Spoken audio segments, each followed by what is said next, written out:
Assalamualaikum warahmatullahi wabarakatuh. Selamat pagi, salam sejahtera bagi kita semuanya. Om Swastiastu, Namo Buddhaya, salam kebajikan. Sebelumnya saya ingin mengucapkan terima kasih kepada teman-teman SMA yang sudah hadir di presentasi kali ini.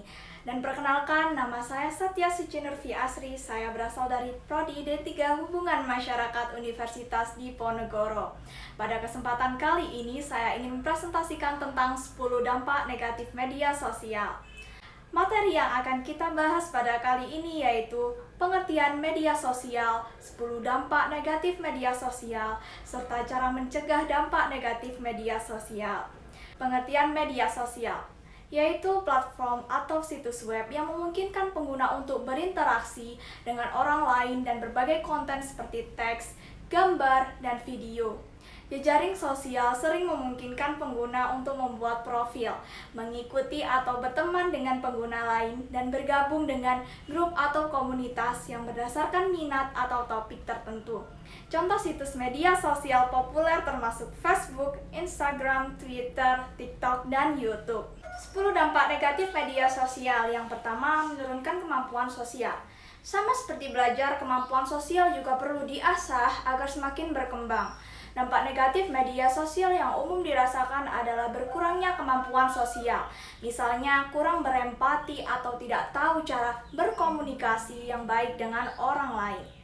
Kedua, cyberbullying, yaitu perundungan yang dilakukan melalui media sosial, teks, dan perantara teknologi lainnya. Seseorang yang melontarkan komentar negatif di media sosial juga bisa memicu adanya perundungan di media sosial. Perdebatan yang terjadi di media sosial biasanya akan berujung pada aksi perundungan sehingga berpeluang terjadinya gangguan kesehatan, seperti kecemasan dan depresi. Bahkan, cyberbullying juga bisa memicu pemikiran untuk bunuh diri. Yang ketiga, bocornya informasi personal. Sah-sah saja memperlihatkan momen-momen menyenangkan bersama orang-orang sekitar melalui media sosial.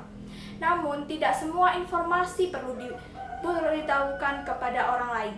Pasalnya, kurangnya pembatasan informasi dari pemakaian atau oversharing, terutama yang berkaitan dengan informasi pribadi, bisa saja kemudian memicu orang-orang tidak bertanggung jawab menyalahgunakannya. Yang keempat, body image yang buruk. Terlihat kurus, langsing selalu dianggap sebagai salah satu tolak ukur tubuh ideal, dan media sosial dan membantu penyebaran standar kecantikan ini.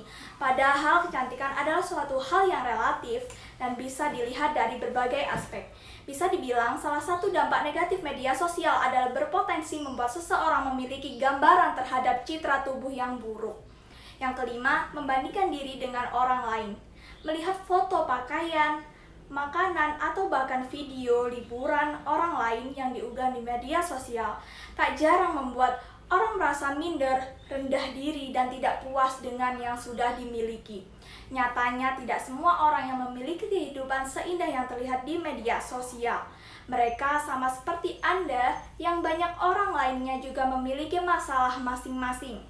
Yang keenam, mengurangi hubungan tatap muka. Istilah mendekat yang jauh tetapi menjauhkan yang dekat dapat menggambarkan dampak negatif pada media sosial.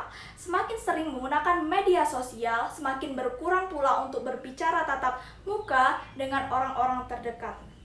Yang ketujuh, gila likes. Sebagai besar orang mungkin suka saat berfoto, video, atau status mereka di media sosial mendapatkan likes atau mention love dari sesama penggunanya. Faktanya memang demikian. Sebuah penelitian menemukan likes di media sosial dapat mengaktifasi bagian otak yang berhubungan dengan penghargaan dan situasi sosial. Hal ini mendorong orang-orang melakukan hal-hal yang tidak sehat atau berbahaya hanya untuk mendapatkan likes. Yang kedelapan, FOMO. FOMO alias Fear of Missing Out adalah istilah yang menggambarkan adanya kecemasan ketika ketinggalan berita atau tren yang sedang booming di waktu tertentu. Orang yang FOMO biasanya takut ketinggalan. Hal-hal tertentu mempengaruhi harga diri mereka, sehingga memicu kecemasan dan pengguna media sosial yang berlebihan. Yang kesembilan, depresi dan kecemasan. Menggunakan media sosial terlalu sering hingga mengabaikan kehidupan sosial maupun interaksi dengan orang lain dapat meningkatkan resiko gangguan mental seperti depresi dan kecemasan. Pasalnya, setiap manusia membutuhkan interaksi sosial secara langsung untuk menjaga kesehatan dan secara keseluruhan. Yang ke-10, mengalami gangguan tidur. Studi menunjukkan bahwa orang dewasa yang sering melihat media sosial, khususnya 30 menit, tidur berpotensi mengalami gangguan tidur dibandingkan dengan orang yang tidak terlalu sering menggunakan media sosial. Namun, penting untuk diingat bahwa dampak media sosial tidak selalu negatif. Pengguna yang bijak dan seimbang dapat membantu kita terhubung dengan orang lain. Cara mencegah dampak negatif media sosial. Yang pertama, memberi batasan yang wajar terhadap penggunaan media sosial.